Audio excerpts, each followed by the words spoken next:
Hey everybody, good morning. It's Joe Baldino. Again, I'm still driving. This is probably the only free time I get throughout the day. So I've been getting a couple of requests over the past few days to talk about just the concept of pain, or what is pain, or even just, is it perceptual, is it real, things like that. Even dealing with it, family has actually asked me to talk about it for them as well. Well, pain, obviously, it's one of the best motivators for action. It's a great motivator for change. If you're doing something wrong and it's unpleasant, most people will shift their behavior to get away from it. However, there's plenty of different conditions that lead to the uncomfortable, unpleasant sensation that we learn is what's called pain. Pain is really interesting because there's many ways you can moderate it. Essentially, it's just an unpleasant sensation you perceive, but, hold on, again, maybe getting pulled over.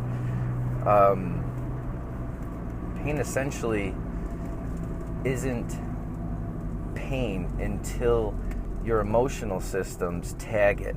So if we're in a situation where everything's jovial, we're joking around, and you punch my arm, just in a friendly fashion, right?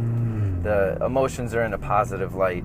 A lot of times that tissue deformation from that strike, I won't perceive as painful. It may give me an unpleasant sensation, but I'm not going to suffer much from it because the emotional system isn't going to tag it much with a degree of suffering or a negative account. Whereas if we're in a heated situation or an intense or argument or where adrenaline sensitizes things, a lot of the times that same tissue deformation, I'll suffer a great deal more.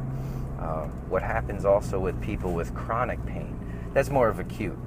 With chronic pain, which acute pain can turn into, it's when there's just a constant unpleasant sensation that eventually your mind or your conscious, you cannot shift it to not suffer from it emotionally.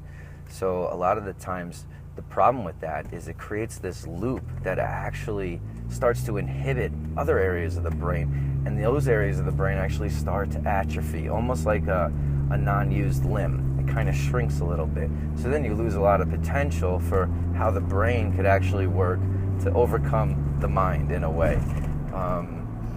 Again, there's a lot of different ways you can handle pain.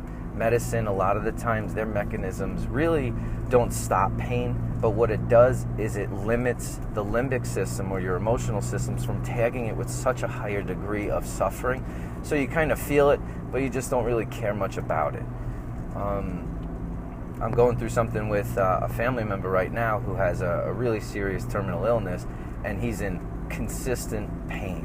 And what it does is it comes to a breaking point with him where he just can't occupy himself enough, where he cannot focus on anything but how much his body hurts.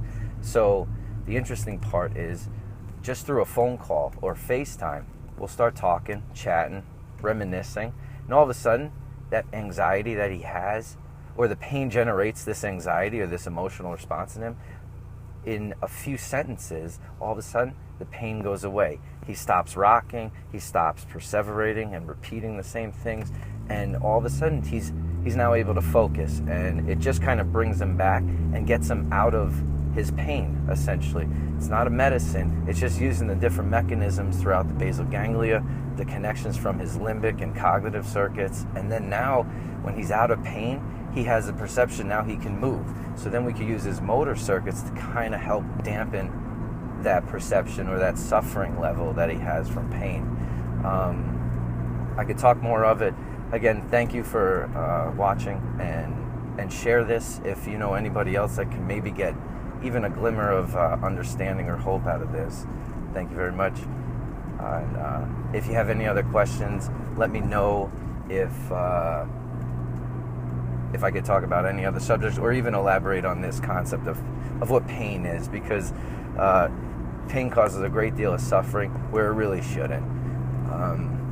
But at the same time, people feel unpleasant, it's a real perception to them. It's not just in their head, as a lot of patients have told me their doctors have stated to them.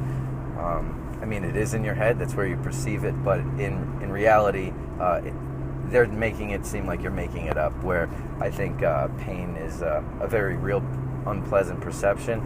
And the amount of, again, to recap, the amount that you suffer from pain really is a reflection on the state of your limbic system. If your emotional systems are pretty solid, you're not going to suffer much from even a horrific sort of injury. But if things are kind of fragile and everything's not really working right, you're going to suffer immensely from even the smallest pain.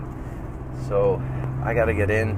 I'm about to turn in now, and I hope this helped anybody. I'll be in touch. Thank you. Bye.